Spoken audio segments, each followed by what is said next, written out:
page. Apologies, we're back. Where was I? So January, February timeframe is where we are right now. We just completed our meetings with all of our department heads and building principals, go through their detailed budgets, and we're at the work session number 1 now, where I'm going to tell you a little bit more about the revenue sources for upcoming school year, as well as the tax stuff.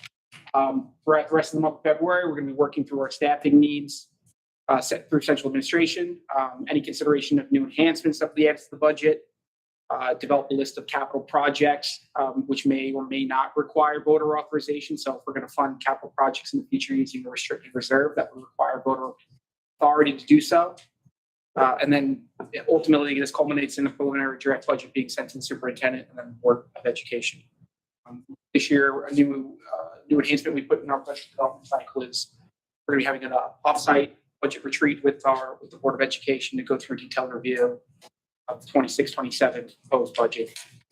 In March and April, a couple deadlines that we are working up against. March 1st is the deadline for the tax levy limit calculation. I'll talk a little bit about what we estimate that to be today, although there are some pieces of information that we haven't received yet that can give us a final tax cap number.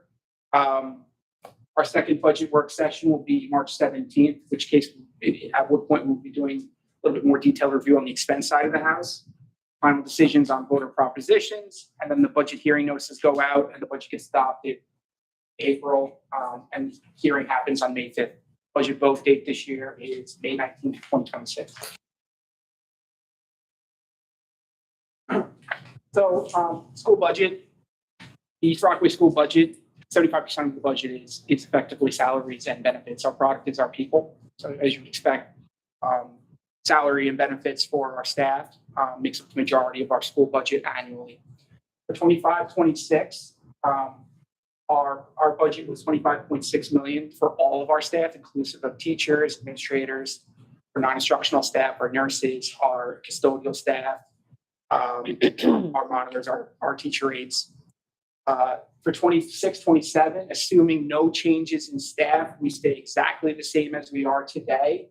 We're looking at a projected increase of about $1.1 million in salary. That doesn't take into consideration things like health insurance increases, dental insurance, TRS, ERS contributions if you're a member of the teacher retirement system or the employee retirement system. Something we budget separately. This is just salaries.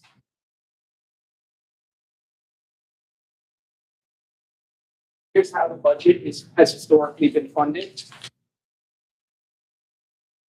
This is based off 25-26. In 25-26, our overall budget is $46.9 million.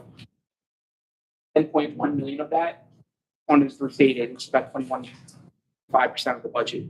Pilots, which stands for payments in lieu of taxes, which is a negotiated payment to encourage economic activity through the Industrial Development Agency.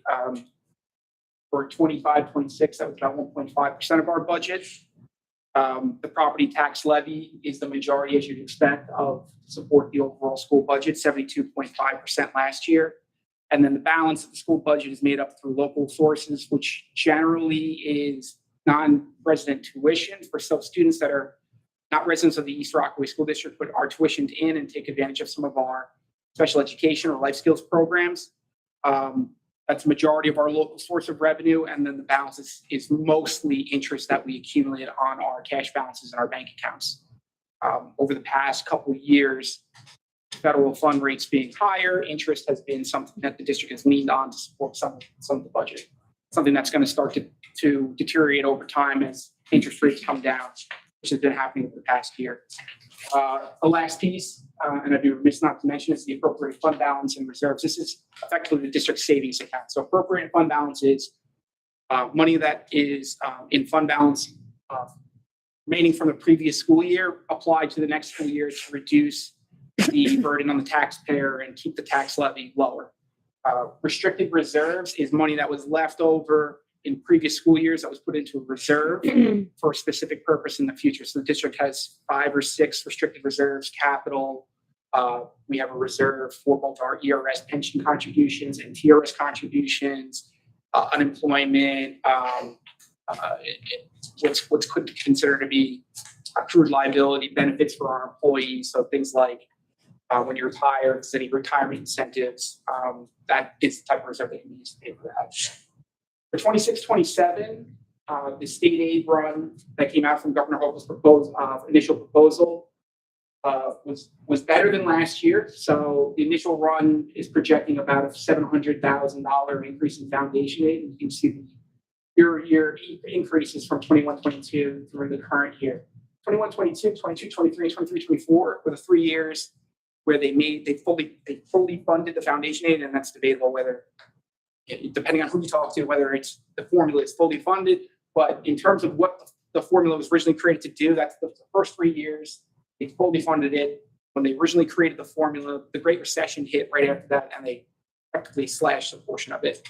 So that's why you see the 3 big increases there. 24-25, a little bit reduced from the previous year. 25-26 last year, we only saw about $240,000 foundation aid increase. 26-27, the number is looking a lot better right now. And this is the preliminary number based on the governor's proposal and a lot of data that we provide up to SED and state aid unit for enrollment numbers, special ed student numbers, ELL student numbers, to determine what that amount is. So Governor Hochul will get her proposal on January 20th for fiscal year 27. Just a couple highlights. So the overall statewide budget for state aid is she's proposing to increase it by 4.3% or $1.6 billion. Of that $1.6 billion, 779 is a direct increase to foundation aid funding, which I was just talking about. 561 million, or most of the balance, is an increase in universal pre-K funding. That's in her initial budget. And I'll talk a little bit about that on the next slide. There were no changes she's proposing to how the foundation aid formula is designed, and she's not proposing any cuts to the expense-driven aid categories, which I'll talk about a little bit on the next couple slides as well. Unfortunately, she did not incorporate into her budget proposal any of the Rockefeller Institute recommendations from the study that they did last year, which may have benefited us as a district. This year, foundation aid inflation, which is built into the formula, as of today is 2.8%. That'll be updated again in February. So they take a 12-month weighted average, basically. In her proposal was a minimum foundation aid increase of 1% for any school district. That's commonly called as the hold harmless provision. Last year it was 2%. She's proposing 1% this year. We are not a hold harmless school district, so it really doesn't benefit us in any way. The pre-kindergarten grant allocation she proposed in her budget would increase her pupil allocation from what is currently $5,400 per student to $10,000 per student, so almost double from what we have historically gotten. And we've been subsidizing a portion of the UPK tuition because most of the providers can't run a program at what on Long Island at what the allocation was previously. So if this comes to fruition, this would be a huge win for our kids and our community. So we're hopeful. Pre-K grant is by individual student enrollment, so it can only be used for pre-K, universal pre-K. Can't be subsidized any other portion of the budget. And if you have no students that go to universal pre-K, you get no money. So that's kind of the way it works. It's more of a grant than it is aid.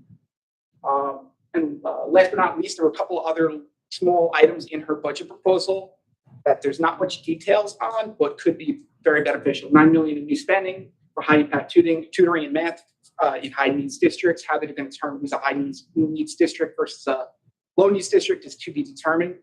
Her initial proposal kind of delegates some of this, the rules around this to the Commissioner of Education, and $2 million to the NYSED Education and Learning Trust for professional development for educators, for best practices in numeracy and evidence-based math instruction. Again, devil's in the details on that. Not exactly sure from her initial proposal how that money gets derived. If it goes directly to NYSED, if it goes to the districts, that'll be, I guess, flushed out by the Commissioner of Education. This is the foundation aid number year over year.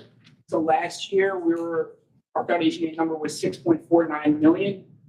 The estimated aid for 25, 26, 27, based on the initial budget run, 7.2 million. So about a 10.9% increase, which is very good. Much better than we were expecting. You asked me 6 months ago where I thought foundation was going to go. I was very doom and gloom about it.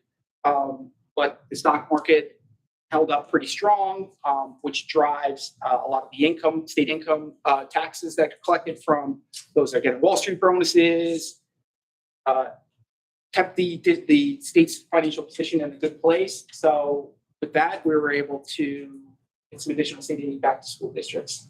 Expense driven aid categories. Again, these are categories of aid based upon prior year's expenditures. So things like transportation routes, certain routes qualify for aid back from the state. Special ed services, some of the special ed services over a threshold qualify for aid back from the state. Capital projects that go through SED, facilities planning for approval. That's the type of work that qualifies for aid back from the district. But if you don't spend any money, you don't get any aid back. So that's why it's an expense-driven aid category. And as I mentioned before, the Universal Pre-K state grant, huge increase there. We're looking at an 82.34% increase if that came to fruition. So just looking ahead, a couple items that I wanted to highlight in the first meeting, in the first presentation for 26-27. So first of all, debt service. So we completed a number of capital projects with the 2019-2021 bond referendum. The voters authorized about $27 million worth of work. Those capital projects at this point have been complete. All paperwork has been filed with the state. The last residual projects that were completed, we've gone out to the markets and we've been issued serial bonds, which now we have to start repaying. So what happens with capital project is you submit plans up to SED, SED approves them, you start the capital work. Usually you get short-term borrowing. It's usually known as a bond anticipatory note. It's usually short-term, less than a year, just to start the work. As you complete work, then you go out and you replace that bond anticipation note with the serial bond, which is a long-term debt instrument. When it's a long-term debt instrument, you assume the principal and the interest on your books. When it's a note, it's just your interest. So what you really want to do, and this is part of my job, is to time when the building aid from a revenue perspective hits our financials, lines up with when the debt service comes on. So we've done that this past year. We filed all of our final cost reports, which allows building aid to start running and hitting our books. So the two new serial bonds that we issued, that first one there, serial bond 2025, $195,000 in principal, $171,000 in interest. Previously, we had a bond anticipation note expense of $230,000 on our books. That comes off, gets replaced with this. So, but building aid on the revenue side basically makes up the balance there. So we reduce our expenses, but on the band side, we increase the serial bond expenditure and we get revenue in from building aid. It's kind of a wash. Serial bond 2025A, that is to support the energy performance contract. $135,000 in principal, $239,000 in interest. That's coming on our books this year. That'll be the first time that's on our financials, impacting our budget. That is partially offset through building aid that will start to hit our books next year. Plus, it should also see a reduction in our energy efficiency budget codes, so our heating codes, our electrical codes, to be relatively cost neutral. But overall, $519,000 will be on the books this year for debt service. Our building aid ratio, which is the amount we get back on our capital project, is about 50%, so 48.7%. My least favorite slide, health insurance premiums. So health insurance premiums, NISHIP increased their rate for family plan this past year, for calendar year 2026, by 8.8%. You can see the history here. 2017, 12.17, 8.68. Then we had a slight reduction around the beginning of the pandemic, and then they spiked again, 12.7, 14.99. Last year, we got a short reprieve, and now we're back on the close to double-digit increases. Why this is important from a budget perspective is because it's a big line item. So our health insurance line item is about close to $5 million. So 10% increase, using that's $500,000 right there. Last year, I was happy to present that the increase was small. And what happens when the increase is small is in the previous year, I budgeted for some of these higher numbers here, didn't come to fruition. So that number's already, that extra 10% is already in the budget. So then when we get to this year and you budget a conservative number, the increase is not nearly as big. Fortunately, because of the increase this year, which is pretty close to what we budgeted around 10%, we're going to assume a lot of that expense in this year's budget. So, we're projecting somewhere in the range of 8 to 12% increase in that budget code, about $380,000 to $585,000 in increase in insurance costs. That's to be flushed out. We look at all of our staff who's actually taking advantage of health insurance in the district. They're making changes year over year, but back in the envelope math, and that's about $585,000. Retirement system contribution rates. So there's some good news here and some unfortunate news here. So TRS, we were just notified this past week that the contribution rate for employers for 2026, 2027 will be decreasing significantly year over year. So last year, 9.59%. This year, they're thinking it's going to be 8.24%. That's a huge cost savings to the district. I look back on 15 years of activity. This is the lowest it's been since, I believe the Great Recession in 2008 and 9.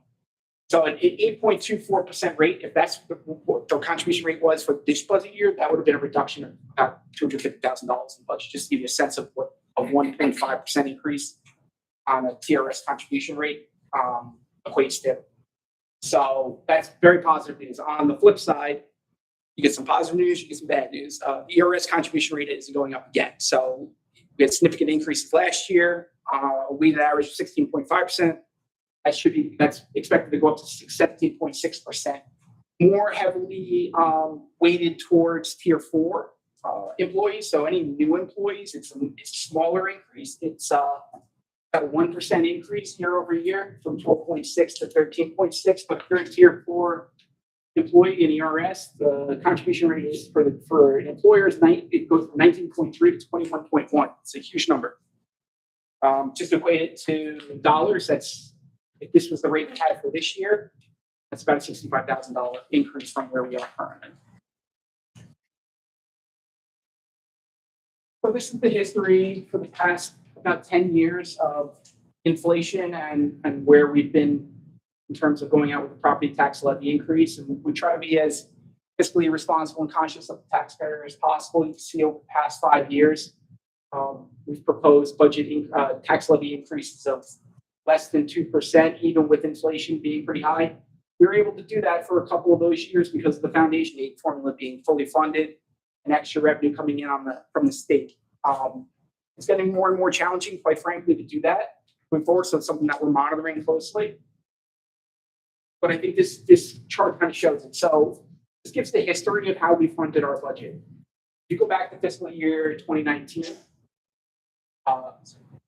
if you just focus on the property tax levy and the state aid charts, line items rather, you could see there's a trend. It's a noticeable trend. Back in 2019, 75.6% of our budget is funded through the property tax levy. Smaller percentage, 18%, is funded by state aid. And over time, we've become more and more reliant on state aid and less reliant on the tax levy.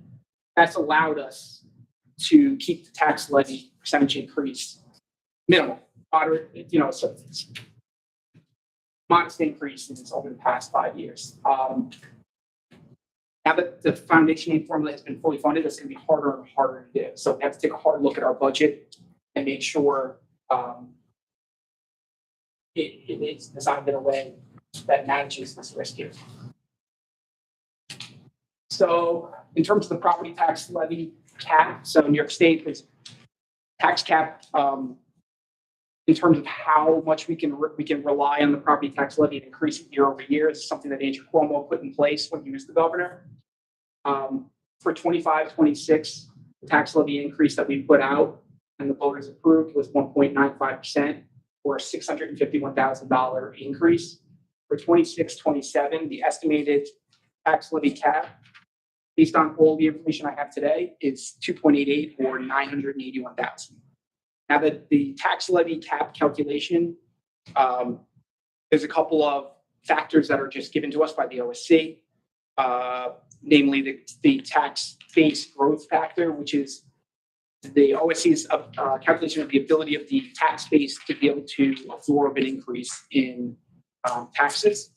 That number for this year was very low for East Rockaway, which is not that surprising to me, because if I look at the foundation aid formula, if I look at the detail of how they calculated our foundation aid for this year, what's considered to be our combined wealth ratio, which is a measure that the state uses for how wealthy the district is, that number dropped year over year slightly, which is an indicator that the property values in East Rockaway have not increased as quickly as property values have statewide. So that's kind of like an easy way of looking at it. Statewide, property values increased by about 10%. If East Rockaway's properties didn't increase by 10%, the combined wealth ratio likely would drop a little bit lower.